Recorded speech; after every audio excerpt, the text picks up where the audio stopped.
கிறிஸ்தவங்க ஆசீர்வதிக்கப்பட்டிருக்கிறாங்க, வளர்ந்துருக்கிறாங்க அப்படின்றது நீங்க எப்படி கண்டுபிடிக்கலாம்? காரு, பணம், பில்டிங்கு எதுவும் கிடையாது.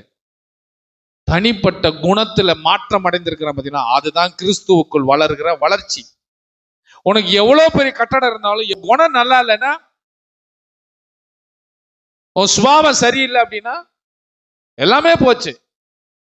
அப்போ ஒருவன் கிறிஸ்துவுக்குள் வளர்ந்திருக்கிறான், கிறிஸ்துவுக்குள் ஆசீர்வதிக்கப்பட்டிருக்கிறான்னு சொன்னால் தனிப்பட்ட வாழ்வில் ஏற்படுகிற மனமாற்றமே தான் ஆசீர்வாதம்.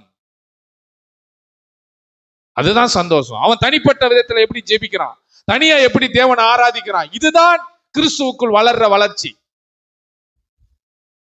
மற்ற எதுவும் எல்லாம் நமக்கு போனஸ், எக்ஸ்ட்ரா கொடுக்கறத. கிருபையை நான் சிந்தித்துக் கொண்டே இருக்கிறேன்.